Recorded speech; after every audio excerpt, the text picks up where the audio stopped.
Graça e paz nos sejam multiplicados todos os dias de nossa vida. E durante essa mensagem, onde nós queremos, nesse domingo da Santíssima Trindade, meditar sobre a salvação. Pode sentar-se.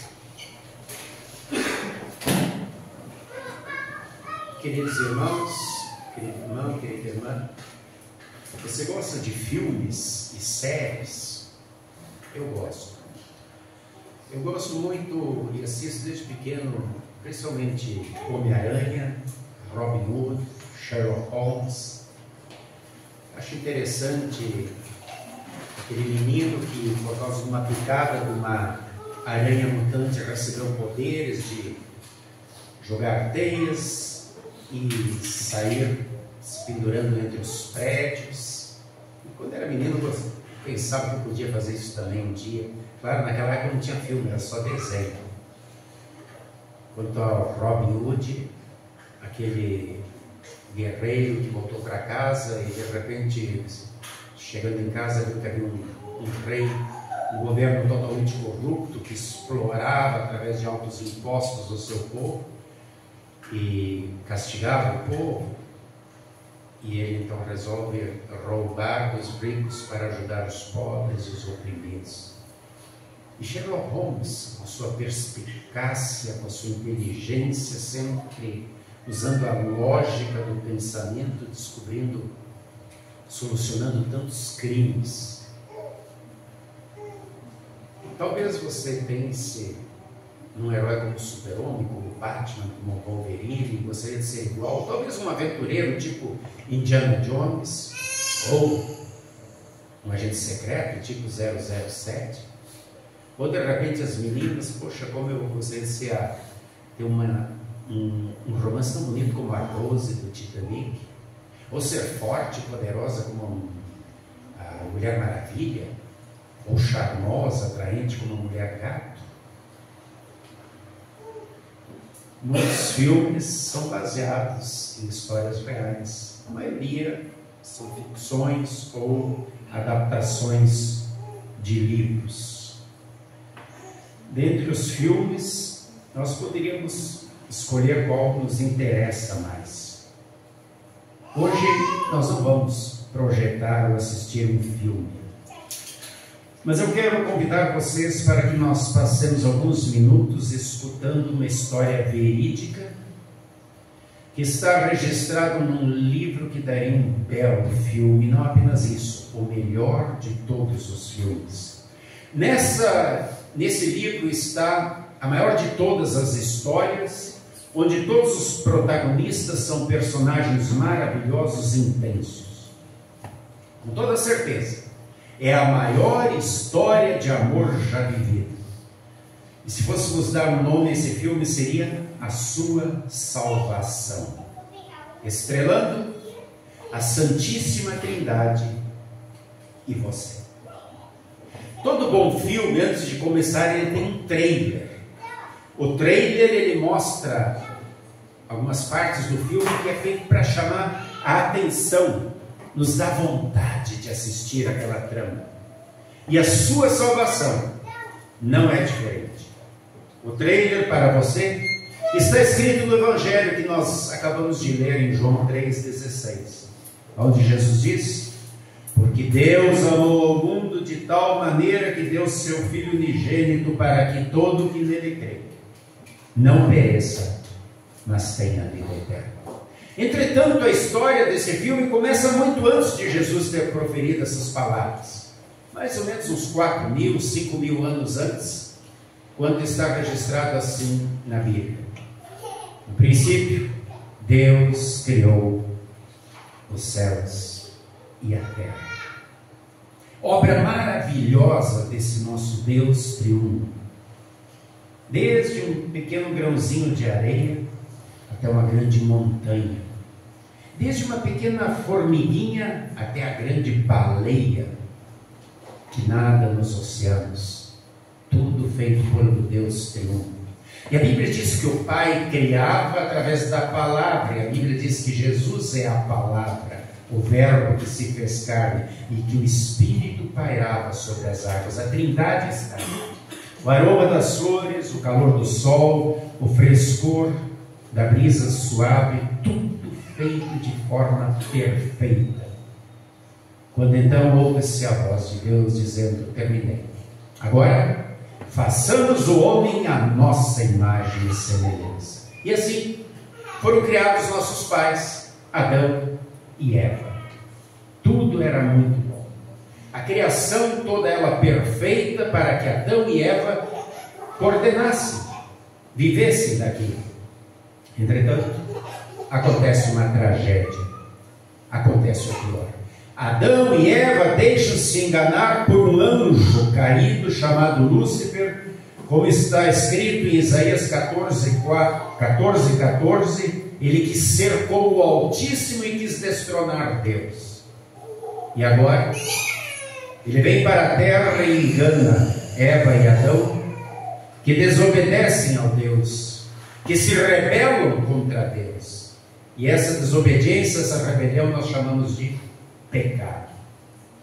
E assim acontece a grande tragédia nessa história, como sempre há tragédias nos filmes que nós também assistimos. E agora, toda a raça humana vinda de Adão e Eva, todos os seres humanos carregam essa mancha. E essa mancha leva à morte, porque a Bíblia diz: o salário do pecado é a morte. E em João 3, versículo 6, nós lemos: quem nasce da natureza humana é humano.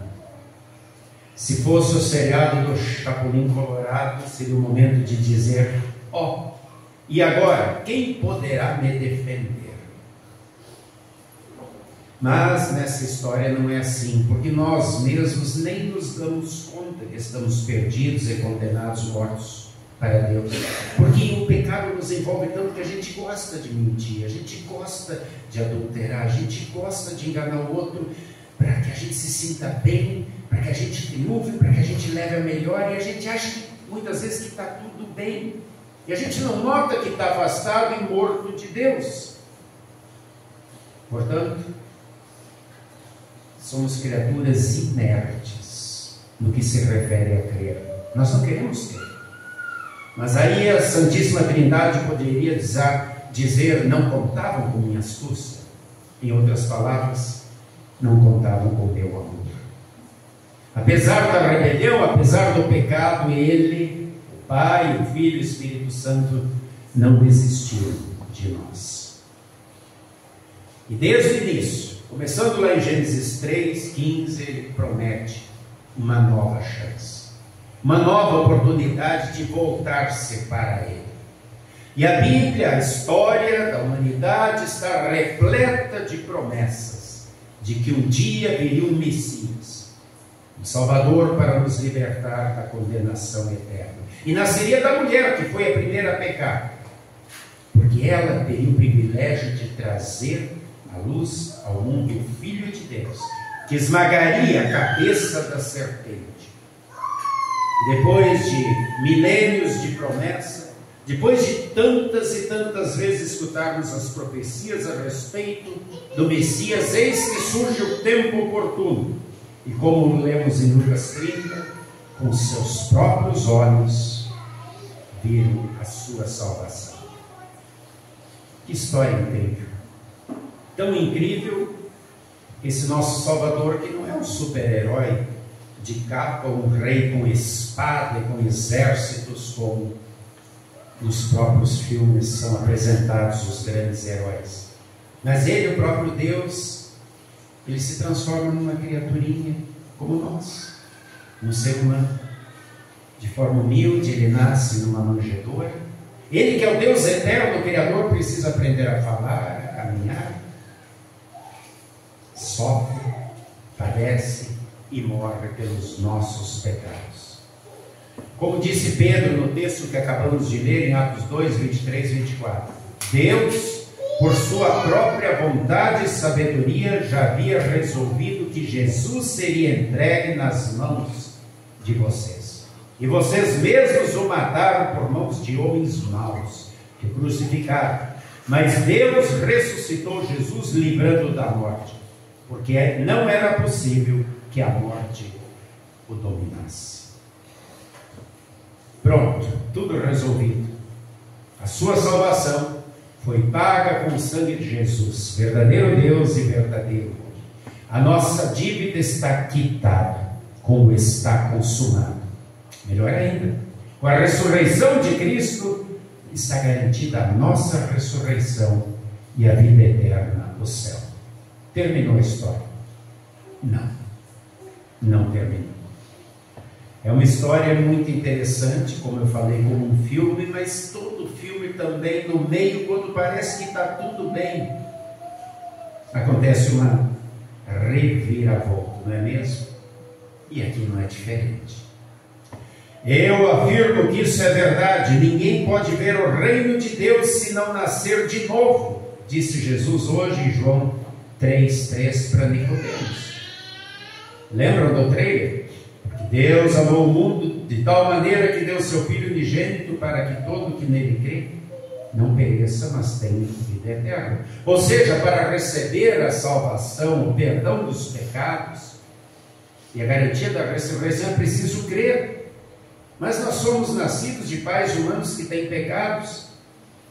Somos nascidos sem fé, e sem fé é impossível agradar a Deus, porque não tendo fé nós não cremos. Ou seja, estamos mortos em pecados. E agora? Acabou? Tudo perdido? Naturalmente sim. Mas o herói da nossa história da salvação tem mais superpoderes. Inclusive, Isaías, o texto que acabamos de ler, Isaías 6:1, relata que viu o Senhor sentado num alto trono, e então serafins voando que diziam: Santo, Santo, Santo é o Senhor Deus Todo-Poderoso, o Senhor dos Exércitos. E quando Isaías vê, ele se apavora, porque ele diz: ai de mim, agora eu vou morrer. Porque a Bíblia diz que ninguém pode ver a Deus e permanecer vivo. Ele diz: eu sou pecador, eu tenho lábios impuros, eu falo mentira, eu falo besteira, eu habito no meio de seres humanos que também são impuros, eu vou morrer. Então, um dos serafins vai lá no altar, com uma tenaz, um instrumento para pegar brasa, pega uma brasa viva, uma brasa cheia de fogo, e põe na boca de Isaías. E então ele diz: agora o teu pecado foi tirado, agora tu está limpo, puro, agora tu pode ver Deus. E aí Deus pergunta para ele: quem eu enviarei para falar do Evangelho, lei do Evangelho, a palavra? Ele diz: eis-me aqui, envia-me a mim. E ele só pode falar isso porque agora ele foi perdoado, ele está limpo, ele recebeu de Deus esse perdão, a fé, a certeza da salvação. Ele é o único que tem o poder para fazer crer, e ele também usa esse seu poder conosco. E agora entra em cena um personagem que eu ainda não havia mencionado, mas que está presente desde a eternidade, porque assim como confessamos no credo atanasiano, ele é Deus junto com o Pai e com o Filho. Refiro-me ao Deus Espírito Santo. Não podemos esquecer esse detalhe importante na história. Antes de Jesus subir aos céus, ele disse: eu não vou deixar vocês sozinhos, eu vou mandar o Espírito Santo, o Consolador, o Amparador, o Defensor, o Paráclito. Isso aconteceu 10 dias depois de Jesus subir aos céus, como nós comemoramos no domingo passado, dia de Pentecostes. No Evangelho de hoje, Jesus, em João 3,8, diz: o vento sopra onde quer, e ouve-se o barulho que ele faz, mas não se sabe de onde ele vem, nem para onde vai. A mesma coisa acontece com todos aqueles que são nascidos do Espírito. Ou seja, a gente não consegue enxergar o coração de ninguém, mas nós sabemos quem crê ou não crê pela sua reação. É verdade. O Espírito Santo, ele continua produzindo barulho em nós. Isso começa através do batismo, continua através da Santa Ceia e através da Palavra de Deus. São os meios pelo qual o Espírito Santo nos chama, congrega, ilumina e santifica. Assim como lá com Isaías, ele fez através da brasa que tirou o seu pecado. Assim como no dia do Pentecostes deu aquele barulho grande, todo mundo correu para ver o que estava acontecendo e viram coisas que pareciam língua de fogo na cabeça de cada um discípulo, e aí eles começam a falar, se enchem de coragem, aprendem instantaneamente novos idiomas para levar o Evangelho a todos os povos e se enchem de fé e coragem. Sempre é Deus, através da palavra hoje, através do batismo e da Santa Ceia, que nos dá fé, que fortalece essa fé e que nos dá o perdão dos pecados. Essa é a história da nossa salvação. Criados por Deus, a tragédia, caídos e perdidos no pecado, resgatados pelo sangue de Jesus e agora iluminados pelo Espírito Santo. Esse é o nosso Deus triunfo, Pai, Filho e Espírito Santo, que tanto nos ama, trabalhando em conjunto na história da nossa salvação. E como temos referências a esse Deus triunfo na Bíblia. Vimos hoje os serafins cantando: Santo, Santo, Santo é o Senhor. 3 vezes no singular: Pai, Filho e Espírito Santo, porque é um só Senhor. Lemos em Números 6:24, Arão dando a bênção para o povo: O Senhor te abençoe e te guarde. O Senhor faça resplandecer o seu rosto sobre ti e tenha misericórdia de ti. O Senhor sobre ti levante o rosto e te dê a paz. Temos a ordem de Jesus em Mateus 28:19: Ide fazer discípulos de todas as nações, batizando-os em nome do Pai, e do Filho, e do Espírito Santo. Temos em Gálatas 1:3, em 2 Coríntios 13:13, a bênção que o apóstolo Paulo dava à igreja: a graça de nosso Senhor Jesus Cristo, o amor de Deus e a comunhão do Espírito Santo sejam com todos vós. A graça de Jesus, perdão é Ele quem dá. O amor de Deus é Ele que nos protege, nos ampara, nos atende. E a comunhão é o Espírito Santo, Ele que nos mantém em união com a sua igreja. Em João 15:26 nós lemos: quando porém vier o Consolador, que eu enviarei da parte do Pai, o Espírito da verdade que dele procede, esse dará testemunho de mim. Novamente, Pai, Filho e Espírito Santo. E em 1 João, capítulo 5, versículo 7, nós lemos: pois há 3 que dão testemunhos no céu: o Pai, a Palavra e o Espírito Santo. E estes 3 são um. E 3 são os que testificam na terra: o Espírito, a água e o sangue. E os 3 são unânimes num só propósito. Ou seja, Pai, Filho e Espírito Santo continuam atuando através da água do batismo, através do sangue que nos é dado junto com o corpo na Santa Ceia e através do Espírito Santo que nos guia, fortalece, continua nos perdoando, continua nos salvando, continua nos dando a certeza da salvação e continua esperando que a gente responda depois de tudo isso: eis-me aqui, Senhor, envia-me a mim. Que história bela e maravilhosa essa nossa história. Creia e você também será salvo. E a história não termina aqui, continua na eternidade. Amém. E a paz de Deus, que excede o entendimento humano, guarde corações e mentes em Cristo Jesus para a vida eterna. Amém.